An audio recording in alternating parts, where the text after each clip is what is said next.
Good morning students. ये lecture class 12 chemistry के लिए है। जरा बेटा ध्यान से सुनिएगा। हमारा जो चैप्टर चला हुआ है वो है बायोमोलिक्यूल्स। कौन सा चैप्टर है? बायोमोलिक्यूल्स। क्लियर है बेटा आप सभी को? हमने उसमें अभी प्रोटीन की स्टडी कर ली है, लेकिन अब हम किसकी स्टडी करेंगे बेटा? हम कर रहे हैं कार्बोहाइड्रेट की स्टडी। मैंने पिछले लेक्चर में भी कार्बोहाइड्रेट के बारे में कुछ बताया था, एक बार मैं उसे रिमाइंड करा दूँ। कार्बोहाइड्रेट क्या होते हैं, जरा ध्यान से सुनिएगा। कार्बोहाइड्रेट केवल कार्बन, हाइड्रोजन और ऑक्सीजन एलिमेंट से मिलकर बनते हैं। क्लियर बात है बेटा? ये पॉलीहाइड्रोक्सी एल्डिहाइड, पॉलीहाइड्रोक्सी कीटोन और ऐसे कंपाउंड्स होते हैं जो हाइड्रोलाइसिस पर पॉलीहाइड्रोक्सी एल्डिहाइड या पॉलीहाइड्रोक्सी कीटोन देते हैं। ये बात आप लोगों को क्लियर हो चुकी होगी। अब आगे की तरफ बढ़ते हैं। फिर उसके बाद मैं बताया था बेटा इनका क्लासिफिकेशन, याद होगा आप लोगों को। क्लासिफिकेशन कई तरीके से कर सकते हैं, यानी कि कई बेसिस हो सकते हैं क्लासिफिकेशन के। सबसे पहला जो बेस हमने बनाया था वो था हाइड्रोलाइसिस पे। तो हाइड्रोलाइसिस पे ये बेसिकली 3 टाइप्स के होते हैं। Number 1 monosaccharide, number 2 oligosaccharide, number 3 polysaccharide. Monosaccharides क्या होते हैं? मोनोसेक्राइड्स वे कार्बोहाइड्रेट होते हैं बेटा जिनका हाइड्रोलाइसिस पॉसिबल नहीं है। समझ गए? जिनका हाइड्रोलाइसिस पॉसिबल नहीं है, इस वजह से इन्हें सिंपलेस्ट कार्बोहाइड्रेट भी कहा जाता है और इनमें कार्बन एटम्स 3 to 7 होते हैं। क्लियर है बेटा? उसके बाद मैं बताया था आपको ओलिगोसेक्राइड्स। ओलिगो का मतलब होता है फ्यू, यानी कि जो हाइड्रोलाइसिस पर कुछ यूनिट ही देते हैं मोनोसेक्राइड की, जो हाइड्रोलाइसिस पर केवल कुछ मोनोसेक्राइड्स की यूनिट देखते हैं, उन्हें बोलते हैं ओलिगोसेक्राइड्स। तो उस कुछ का मतलब क्या हुआ? यानी कि उस कुछ का मतलब है 2 से 10, यानी कि ओलिगोसेक्राइड्स जो होते हैं जो हाइड्रोलाइसिस पर 2 से 10 मोनोसेक्राइड्स यूनिट देखते हैं। लेकिन बेटा अब आगे की बात, आगे ये है कि ओलिगोसेक्राइड को फर्दर सब डिवाइड भी किया जा सकता है। कैसे? अगर दो मोनोसेक्राइड्स देते हैं तो डाइसेक्राइड, 3 देते हैं हाइड्रोलाइसिस पर ट्राइसेक्राइड। तो इस तरीके से इनका फर्दर क्लासिफिकेशन भी किया जा सकता है। उसके बाद आता है पॉलीसेक्राइड्स। पॉलीसेक्राइड्स क्या थे बेटा? वे कार्बोहाइड्रेट जो हाइड्रोलाइसिस पर ए lot of number of monosaccharides unit आपको देते हैं, यानी कि जिनके हाइड्रोलाइसिस करने पर आपको बहुत सारे मोनोसेक्राइड्स यूनिट मिलेंगे। क्लियर बात है? अब उसके बाद बेटा टेस्ट के बेस पर था। टेस्ट के बेस पर क्या था बेटा? टेस्ट के बेस पर यह था कि आपका कि जो टेस्ट करने पर स्वीट लगते हैं उन्हें बोलते हैं शुगर, जैसे कि मोनोसेक्राइड्स एंड डाइसेक्राइड्स। और जो टेस्ट करने पर स्वीट ना लगे वे थे नॉन शुगर, जैसे कि आपके पॉलीसेक्राइड। उसके बाद था बेटा क्लासिफिकेशन रिड्यूसिंग नेचर के बेस पर। रिड्यूसिंग नेचर के बेस पर कैसे था बेटा? कि those carbohydrates which are capable to reduce the pollen reagent and failing solution are known as reducing sugars। उसके एग्जाम्पल क्या थे बेटा आपके? उसके एग्जाम्पल थे monosaccharides and disaccharide except sucrose. Except sucrose यानी कि सुक्रोज को छोड़कर। तो जितने भी मोनोसेक्राइड और डाइसेक्राइड्स होते हैं केवल सुक्रोज को छोड़कर वे सब क्या होते हैं? रिड्यूसिंग इन नेचर या रिड्यूसिंग शुगर। और जी आपका नॉन रिड्यूसिंग शुगर्स क्या थे? वे कार्बोहाइड्रेट जो फेलिंग सॉल्यूशन और पोलन रिएजेंट को रिड्यूस न कर पाए उन्हें कहा जाता है नॉन रिड्यूसिंग शुगर। इसके एग्जांपल्स कौन कौन से है बेटा? पॉलीसेक्राइड और सुक्रोज। क्लियर बात होगी? अब बेटा हम पढ़ रहे हैं आपका मोनोसेक्राइड्स। तो मोनोसेक्राइड्स क्या होते हैं इस चीज़ आप लोगों को पता चलेगी, लेकिन बेटा मैं अभी आप लोगों को बता दूं कि एक्चुअल में हम कैसे पढ़ना चाहिए। जितने भी आपके कार्बोहाइड्रेट हैं मोनोसेक्राइड, ओलिगोसेक्राइड, पॉलीसेक्राइड, इनमें से हम लोगों के सिलेबस में मोनोसेक्राइड में ग्लूकोज और फ्रक्टोज है, ओलिगोसेक्राइड में डाइसेक्राइड है और पॉलीसेक्राइड भी है, आपका पॉलीसेक्राइड भी है। क्लियर है? तो मोनोसेक्राइड में ग्लूकोज और फ्रक्टोज है, आपके ओलिगोसेक्राइड में डाइसेक्राइड्स है और डाइसेक्राइड्स में भी आपके कौन कौन से हैं? लैक्टोज, माल्टोज और सुक्रोज। पॉलीसेक्राइड में आपके कौन कौन से हैं? स्टार्च, ग्लाइकोजन और सेलुलोज। लेकिन बेटा ये जो पेंडेमिक है, ये कोविड-19, इसकी वजह से आपका जो 30% सिलेबस रिड्यूस हुआ है उसमें से डाइसेक्राइड और पॉलीसेक्राइड्स को रिमूव कर दिया गया है। तो इसलिए बेटा मैं केवल यहाँ पर मोनोसेक्राइड्स में आपको ग्लूकोज और फ्रक्टोज ही पढ़ाऊँगा। तो सबसे पहले हम पढ़ते हैं मोनोसेक्राइड्स। तो मोनोसेक्राइड्स फर्दर 2 कैटेगरी में डिवाइड किए गए हैं, एल्डोज और कीटोज। इसे समझने के लिए आप ग्लूकोज और फ्रक्टोज समझिए। ग्लूकोज और फ्रक्टोज दोनों मोनोसेक्राइड है कि नहीं? ग्लूकोज भी मोनोसेक्राइड है और फ्रक्टोज भी मोनोसेक्राइड है, लेकिन ग्लूकोज में बेटा कौन सा फंक्शनल ग्रुप है? एल्डिहाइड। और फ्रक्टोज में कौन सा फंक्शनल ग्रुप है? कीटोन, यानी कि मोनोसेक्राइड्स में एल्डिहाइड या कीटोन इनमें से कोई सा भी फंक्शनल ग्रुप हो सकता है। तो जब मोनोसेक्राइड में फंक्शनल ग्रुप एल्डिहाइड होगा, जैसे कि ग्लूकोज में, उसे बोला जाता है एल्डोज। अगर मोनोसेक्राइड में आपका फंक्शनल ग्रुप है कीटोन, तब उसे बोला जाता है कीटोज, जैसे कि आपका फ्रक्टोज। ये बात क्लियर हो चुकी होगी। अब उसके बाद हम आगे बढ़ते हैं। अभी मैंने आप लोगों को बताया कि मोनोसेक्राइड्स जो होते हैं जिनमें कार्बन एटम्स के नंबर 3 to 7 होते हैं। अगर बेटा 3 है तो उसका मोलिकुलर फॉर्मूला क्या होगा? C3H6O3। अगर 4 है तो C4H8O4। अगर 5 है तो C5H10O5। अगर 6 है तो C6H12O6। अगर 7 है तो C7H14O7 है। क्लियर बात है बेटा? दीज आर द मोलिकुलर फॉर्मूले ऑफ द मोनोसेक्राइड्स। क्लियर बात है बेटा? अब आगे की तरफ हम बढ़ते हैं। जो बेसिकली इनमें सफिक्स लगता है, यानी कि कार्बोहाइड्रेट या मोनोसेक्राइड्स में, वो होता है ओज, OSE, ओज। क्या होता है? OSE। इसमें कितने कार्बन एटम्स है बेटा? 3। तो इसका नाम क्या हुआ? ट्राइओज। इसमें कितने कार्बन एटम्स है? 4। तो इसका जनरल नाम क्या हुआ बेटा? टेट्रोज, या कॉमन नेम क्या हुआ? टेट्रोज। इसमें कितने कार्बन एटम्स है? 5। तो इसका नाम क्या हुआ बेटा? General name pentose. इसमें कितने हैं? 6। तो इसका क्या नाम हुआ बेटा? हेक्सोज। इसमें कितने हैं? 7। तो इसका क्या नाम हुआ बेटा? हेप्टोज। तो यानी कि अगर मोनोसेक्राइड में कार्बन एटम 3 है तो ट्राइओज, 4 है तो टेट्रोज, 5 है तो पेंटोज, 6 है तो हेक्सोज, 7 है तो हेप्टोज। तो इसका मतलब this is the molecular formula of glucose and fructose. Clear है बेटा? इसलिए ग्लूकोज या फ्रक्टोज को आप क्या कह सकते हो? हेक्सोज। तो इसका मतलब द जनरल या common name of the glucose and fructose is hexose. लेकिन बेटा एक बात और आपको पता होगी कि ग्लूकोज में कौन सा फंक्शनल ग्रुप होता है? एल्डिहाइड। और फ्रक्टोज में कौन सा होता है? कीटोन। तो जिन मोनोसेक्राइड में फंक्शनल ग्रुप एल्डिहाइड होता है उसके नाम से पहले एल्डो लगा देते हैं, और जिसमें फंक्शनल ग्रुप कीटोन होता है उसके नाम से पहले, जब वो कॉमन नेम से पहले कीटो लगा देते हैं, यानी कि एक प्रीफिक्स की तरह लगाते हैं। एल्डो जब एल्डिहाइडिक फंक्शनल ग्रुप है, कीटो जब फंक्शनल ग्रुप कीटोनिक है, तब एल्डो और कीटो को एज ए प्रीफिक्स यूज किया जाता है। तो इसका मतलब C6H12O6, आपने कह दिया कि किसी कोई कार्बोहाइड्रेट है भाई, उसका मोलिकुलर फॉर्मूला C6H12O6 है, उसका कॉमन नेम क्या होगा या जनरल नेम क्या होगा? हेक्सोज। लेकिन अगर वो एल्डिहाइड है तब उसका क्या होगा बेटा? क्योंकि हमें पता वो सॉरी अगर वो ग्लूकोज है तब उसका क्या नेम होगा? तो हमें पता चल गया ग्लूकोज में क्या कौन सा फंक्शनल ग्रुप होता है?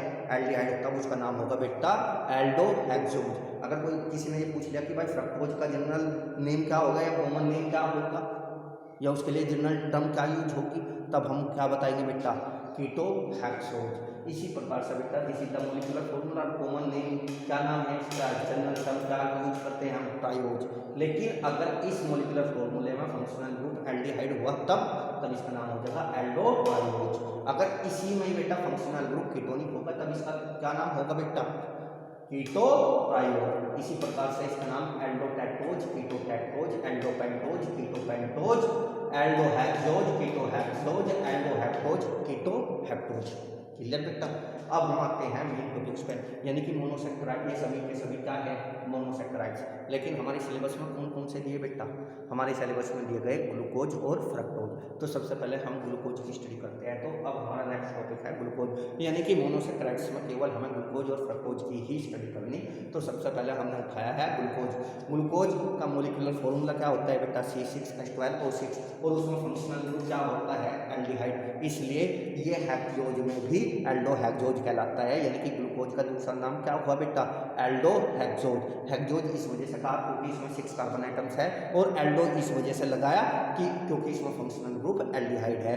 क्लियर होगी बेटा? तो ग्लूकोज का जो दूसरा नाम है वो है एल्डो हेक्सोज। एक बात और याद रखना हमेशा के लिए इसमें कि जो ग्लूकोज होता है वो डेक्स्ट्रो रोटेटरी होता है, यानी कि वो पीपीएल के प्लेन को क्लॉकवाइज रोटेट कर देता है, जबकि जो फ्रक्टोज होता है वो लिवो रोटेटरी होता है, यानी कि पीपीएल के प्लेन को वो एंटी क्लॉकवाइज रोटेट करता है। तो ग्लूकोज जो कि डेक्स्ट्रो रोटेटरी है। क्लियर है? दूसरा उसका जो नाम है वो है एल्डो हेक्सोज। अब अक्रेंस, अक्रेंस का मतलब है ये कहाँ कहाँ पाया जाता है बेटा? अक्रेंस में आपको कुछ भी ऐसी कोई वो नहीं है प्रॉब्लम, थोड़ा जितना भी स्वीट्स फ्रूट है और हनी है उन सब के अंदर क्या पाया जाता है? आपका ग्लूकोज। एक चीज़ हो रहा है बेटा, जो राइप्ड ग्रेप्स है यानी कि पके हुए अंगूर है, उनमें भी आपका क्या पाया जाता है, काफ़ी मात्रा में ग्लूकोज पाया जाता है। अब आगे की तरफ प्रिपरेशन। प्रिपरेशन का मतलब होता है कैसे बनाई जाती है। तो इसका बनाने का सबसे पहला तरीका, जब हम सुक्रोज का दूसरा क्या नाम है बेटा, केन शुगर, क्योंकि ये गन्ने से निकाली जाती है। जो आप घर पर चीनी वगैरह खाते हो नहीं, वो केन शुगर या सुक्रोज ही होती है। तो जब सुक्रोज का आप एसिड की प्रेजेंस में हाइड्रोलाइसिस करते हो तो आपको एक मॉलिक्यूल ग्लूकोज का मिलता है, एक मॉलिक्यूल फ्रक्टोज का मिलता है। G indicates glucose and F indicates fructose. तो जब आप सुक्रोज का एसिड की प्रेजेंस में हाइड्रोलाइसिस करते हो तो एक मॉलिक्यूल ग्लूकोज का मिलता है, एक मॉलिक्यूल फ्रक्टोज का, यानी कि दोनों इक्वल अमाउंट में आपको मिलते हैं। क्लियर होगी बेटा। लेकिन इससे एक चीज ये भी साबित हुई बेटा कि जो फ्रक्टोज, जो आपके सुक्रोज है, वो एक मॉलिक्यूल ग्लूकोज और एक मॉलिक्यूल फ्रक्टोज से मिलकर बनती है। अगर बोर्ड में आपसे क्वेश्चन पूछ लिया जाए कि बताओ सुक्रोज किन किन से मिलकर बनती है, सुक्रोज की मोनोमर्स क्या है और आप कैसे प्रूव करोगे, तो आप बताओगे कि सुक्रोज का एसिड की प्रेजेंस में हाइड्रोलाइसिस करने पर एक मॉलिक्यूल ग्लूकोज का मिलता है, एक मॉलिक्यूल फ्रक्टोज का मिलता है। इस वजह से हम कह सकते हैं कि sucrose is the combination of one molecule of glucose and one molecule of fructose. Clear होगी बेटा। उसके बाद स्टार्च का जो केमिकल फॉर्मूला होता है वो होता है C6H10O5 का N। क्लियर बात है बेटा। दिस इज ए पॉलीसैकेराइड, ये एक पॉलीसैकेराइड होता है। जब आप उसका एसिड की प्रेजेंस में हाइड्रोलाइसिस करते हो, जब आप स्टार्च का एसिड की प्रेजेंस में हाइड्रोलाइसिस करते हो तो आपको बहुत सारी यूनिट्स, 10 से भी बहुत ज़्यादा किसकी मिलती है, ग्लूकोज की मिलती है। तो इसका मतलब क्या हुआ बेटा, इसका मतलब ये हो गया कि स्टार्च जो है एक नेचुरल पॉलीमर है जिसकी मोनोमर क्या है, ग्लूकोज। क्योंकि केवल और केवल क्या मिले आपको, बहुत सारे ग्लूकोज के molecules. N indicates a lot of, n यहाँ किसे रिप्रेजेंट कर रहा, बहुत सारे, ए लॉट ऑफ। क्लियर है बेटा। तो जब स्टार्च का आप हाइड्रोलाइसिस करते हो तो आप एसिड की प्रेजेंस में, तो आपको बहुत सारे मॉलिक्यूल्स किसके मिलते हैं, ग्लूकोज के। तो इससे ये बात भी सिद्ध हुई कि जो आपका स्टार्च है वो किससे मिलकर बनता है, बहुत सारे मॉलिक्यूल्स ग्लूकोज के। क्लियर है। अब उसके बाद आते हैं structure of glucose. Structure of glucose, अब जरा ध्यान से सुनिए बेटा, जिस तरह से प्रोटीन की स्ट्रक्चर काफ़ी कॉम्प्लिकेटेड थी, कई लेवल पर उनकी स्टडी की हुई थी, इसी तरीके से जब शुरू में ग्लूकोज की स्टडी की गई थी तो उसके लिए ओपन स्ट्रक्चर आई थी, फिर उसका कॉन्फ़िगरेशन आया था। लेकिन बेटा कुछ ऐसे केसेस भी आए थे जिसकी वजह से उस ओपन स्ट्रक्चर को डिनाई करना पड़ा था। बाद में आई थी साइक्लिक स्ट्रक्चर। लेकिन क्योंकि साइक्लिक स्ट्रक्चर किस पर डिपेंड करती है, ओपन स्ट्रक्चर पर, तो सबसे पहले हम बेसिक नॉलेज के लिए क्या पढ़ेंगे, ओपन स्ट्रक्चर। तो अब हमारा कॉन्सेप्ट है ओपन स्ट्रक्चर ऑफ ग्लूकोज। तो ओपन स्ट्रक्चर ऑफ ग्लूकोज जो होती है उसे किस प्रकार से रिप्रेजेंट करते हैं, जरा यहाँ ध्यान से देखिए। CH2 4 बार CHOH CHOH CHOH CHOH और लास्ट में CH2OH, this is known as open structure of glucose. Clear होगी। तो बेटा अभी तक तो हमें पता चली ग्लूकोज की ओपन स्ट्रक्चर क्या होती है, ये वाली होती है। Clear clear. लेकिन बेटा यहाँ एक क्वेश्चन आता है कि हमें कैसे पता चला कि ग्लूकोज की यही स्ट्रक्चर होती है, क्योंकि आपको पता केमिकल प्रॉपर्टीज से हम क्या फाइंड आउट कर सकते हैं, स्ट्रक्चर। क्योंकि बेटा स्ट्रक्चर से हम केमिकल प्रॉपर्टीज फाइंड आउट कर सकते हैं। क्लियर है। स्ट्रक्चर से केमिकल प्रॉपर्टीज फाइंड आउट कर सकते हैं, प्रॉपर्टीज से स्ट्रक्चर फाइंड आउट कर सकते हैं। तो अब यहाँ पर ये स्ट्रक्चर आई कैसे, तो हम इसके एविडेंसेस पढ़ेंगे, यानी कि evidences for the open structure of glucose. यानी कि अब हम क्या पढ़ने जा रहे हैं कि जो ये स्ट्रक्चर आई इसके कौन कौन से एविडेंस है, यानी कि हमें कैसे पता चला कि ये स्ट्रक्चर होती है। सबसे पहले मोलिकुलर फॉर्मूला। मोलिकुलर फॉर्मूला क्या है, C6H12O6। इस मोलिकुलर फॉर्मूले में कार्बन के एटम्स कितने हैं, 6, हाइड्रोजन के एटम्स कितने हैं, 12, ऑक्सीजन के कितने एटम्स हैं, 6। और आप इस स्ट्रक्चर में भी देख लीजिएगा, कार्बन के एटम 6 है, हाइड्रोजन के एटम 12 है और ऑक्सीजन के एटम 6 है। अब बेटा अगला हमें प्रूव क्या करना, presence of state chain of 6 carbon atoms in glucose. यानी कि आप देख रहे 1 और 4 बार यहाँ पर C और ये। क्लियर है। तो ये टोटल 6 कार्बन एटम्स है जो किसमें है, स्टेट चेन, सीधी लाइन में। तो अब हमें क्या प्रूव करना, presence of 6 carbon atoms in state chain. Clear है। तो इसके लिए हाँ बेटा एक चीज हो गया, ये स्ट्रक्चर किसकी बनी हुई है, ग्लूकोज के ओपन स्ट्रक्चर है। लेकिन बेटा आपको अभी इसे माइंड में नहीं रखना, आपको तो केवल यहाँ पर ग्लूकोज रखना है, बस केवल वर्ड में लिखा गया ग्लूकोज। क्यों, क्योंकि बेटा ये तो सबसे लास्ट में जाकर प्रूफ होगी या नहीं। क्लियर बात है। तो ये जो बाद में कंक्लूजन निकलेगा इस स्ट्रक्चर की फॉर्म में वो तो सबसे लास्ट में निकलेगा, लेकिन रिप्रेजेंट करने के लिए हमें यहाँ पर दिखानी जरूर पड़ेगी। तो यहाँ पर केवल क्या लिखा हुआ मानेंगे आप, ग्लूकोज। तो जो ग्लूकोज रिएक्शन H2 से लंबे समय तक हीट करके की जाती है, यानी कि जब ग्लूकोज की रिएक्शन लंबे समय तक हीट करके H2 से कराते हैं तो आपका जो प्रोडक्ट बनता है वो बनता है नॉर्मल हेक्सेन। नॉर्मल हेक्सेन तो आप समझते हो जिसमें कोई भी साइड चेन नहीं होती, क्लियर है। और उसका स्ट्रक्चरल फॉर्मूला क्या होगा, CH3 CH2 CH2 CH2 CH2 CH3, यानी कि जो CH3 है दोनों उनके बीच में CH2 कितनी बार आता है, 4 बार। तो उसे फोटो में कैसे लिख सकते हैं, CH3 CH2 का 4 CH3, क्लियर बात है। तो अब जरा देखिए बेटा ये क्या है, नॉर्मल हेक्सेन। क्या इस समय बेटा कोई साइड चेन है, बिल्कुल नहीं है।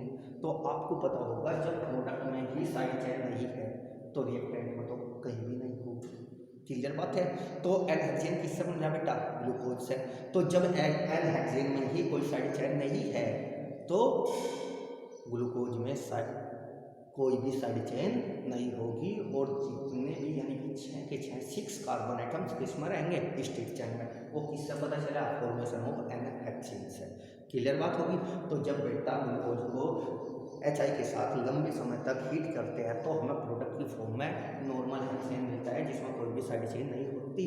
तो जाहिर सी बात है अगर प्रोडक्ट में कोई भी साइड चेन नहीं है तो रिएक्टेंट यानी कि सबस्ट्रेट में भी कोई साइड चेन नहीं होगी। तो ग्लूकोज की रिएक्शन जब Hi से करते हैं लंबे समय तक हीट करने पर तो जो नॉर्मल हेक्सेन बनता है यह रिएक्शन इस बात को इंडिकेट करती है कि ग्लूकोज में सभी कार्बन एटम्स स्ट्रेट चेन में हैं। अब दूसरा पंप आ जाएंगे, प्रेजेंस ऑफ कार्बोनिल ग्रुप। तो अब हम ये पढ़ना चाह रहे हैं कि ग्लूकोज इसमें क्या होता है बेटा, ग्लूकोज में कार्बोनिल ग्रुप होता है, क्लियर बात है। लेकिन बेटा मैं तुम्हें यहाँ थोड़ा सा रिमाइंड करा दूँ, अगर आपने एल्डिहाइड कीटोन का चैप्टर नहीं पढ़ा या कुछ भूल गए हो तो मैं एक बार आपको रिमाइंड कराता हूँ। बेटा एक केमिकल होता है NH2OH जिसे बोलते हैं हाइड्रोक्सिल अमीन, क्लियर है, क्या बोलते हैं उसे, हाइड्रोक्सिल अमीन। और एक केमिकल होता है HCl, एक तो होता है HCl नहीं HCN, एक तो होता है HCN और एक होता है NH2OH, तो 2 केमिकल है, क्लियर बात है। तो बेटा अगर कार्बोनिल ग्रुप होता है और NH2OH उससे रिएक्शन करता है तो ऑक्साइड बनता है, यानी कि NH2OH अगर किसी भी फंक्शनल ग्रुप से रिएक्शन करके ऑक्साइड बनाता है तो वो फंक्शनल ग्रुप क्या होता है, कार्बोनिल। ये आपको याद रखना, जब NH2OH यानी कि हाइड्रोक्सिलमीन किसी फंक्शनल ग्रुप से रिएक्शन करके ऑक्साइड बनाती है तो वो फंक्शनल ग्रुप हमेशा कार्बोनिल होगा। इसी प्रकार से HCN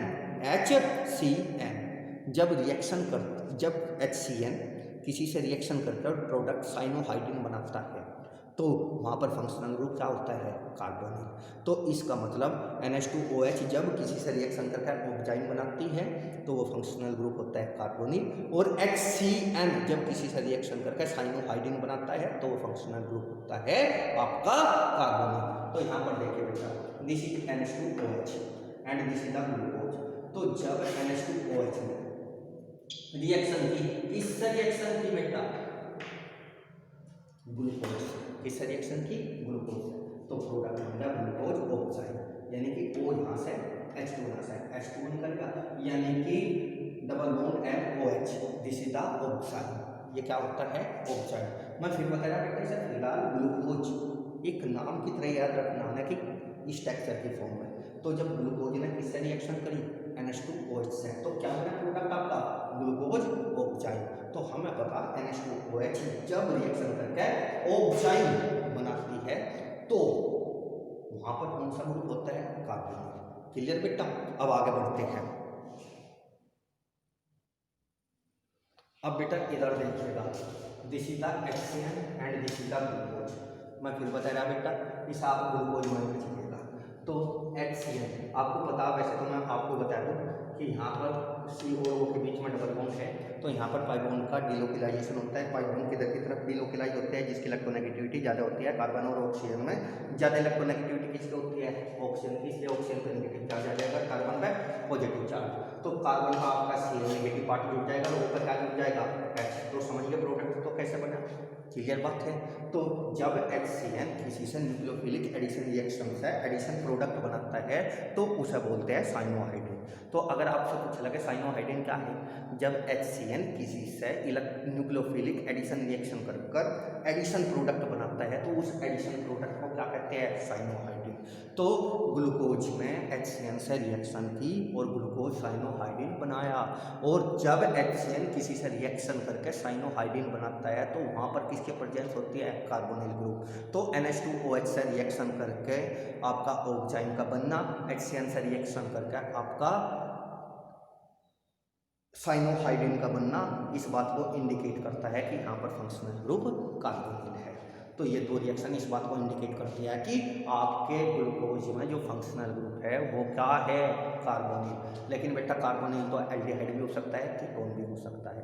तो अब हम इस बात को प्रूव करेंगे कि एल्डिहाइड, उसमें आपके ग्लूकोज में एल्डिहाइड ग्रुप होता है। तो यहाँ पर देखिए बेटा Br2 वाटर, Br2 वाटर को आप समझ नहीं, जब Br2 वाटर से रिएक्शन करता है तो आपका 2HBr बनता है और नेसेंट ऑक्सीजन निकलती है, यानी कि Br2 water is a oxidizing agent. लेकिन ये क्या है, माइल्ड ऑक्सीडाइजिंग एजेंट। क्या होता है, माइल्ड ऑक्सीडाइजिंग एजेंट। तो Br2 water is a mild oxidizing agent. क्या होता है ये बेटा, माइल्ड ऑक्सीडाइजिंग एजेंट। तो जब ग्लूकोज की रिएक्शन किससे कराते हैं, Br2 वाटर से, तो आपका बनता है ग्लूकोनिक एसिड। क्या बनता है, ग्लूकोनिक एसिड। और उस ग्लूकोनिक एसिड में आपका क्या बनता है, ऊपर COOH। तो अब बेटा यहाँ ध्यान रखिए, दो तरह के ग्रुप होते हैं, एक एल्डिहाइडिक ग्रुप और एक कीटोनिक ग्रुप। जो कीटोनिक ग्रुप होता है वो माइल्ड ऑक्सीडाइजिंग एजेंट से कभी भी ऑक्सीडाइज नहीं होगा, यानी कि CO ग्रुप कभी भी माइल्ड ऑक्सीडाइजिंग एजेंट से ऑक्सीडाइज होकर COOH में कन्वर्ट नहीं होगा। केवल CHO ग्रुप ही माइल्ड ऑक्सीडाइजिंग एजेंट से ऑक्सीडाइज होकर COOH ग्रुप में यानी कि कार्बोक्सिलिक ग्रुप में कन्वर्ट होता है। तो Br2 water is a mild oxidizing agent and is not responsible to convert the ketonic group into carboxylic group, but it can convert the aldehydic group into carboxylic group। और जो gluconic acid होता है ऊपर उसमें क्या होता है, COOH। तो इसका मतलब ये तो माइल्ड ऑक्सीडाइजिंग एजेंट है, तो यहाँ पर कीटोनिक ग्रुप नहीं हो सकता इस समय। क्यों नहीं हो सकता, ये तो पता चल गया, क्योंकि कीटोनिक ग्रुप कभी भी माइल्ड ऑक्सीडाइजिंग एजेंट से ऑक्सीडाइज होकर कार्बोक्सिलिक ग्रुप में कन्वर्ट नहीं होता है। तो इसका मतलब और COOH ग्रुप बना तो इसका मतलब वहाँ पर कौन सा ग्रुप, कौन सा फंक्शनल ग्रुप है, एल्डिहाइड। तो इस बात से, इस Br2 वाटर की रिएक्शन से जो ग्लूकोनिक एसिड बना उससे ये बात प्रूव होती है कि आपके ग्लूकोज में एल्डिहाइडिक ग्रुप है, न कि कीटोनिक ग्रुप। ठीक है बेटा, और आगे कल होगा बेटा, ठीक है, ओके, धन्यवाद।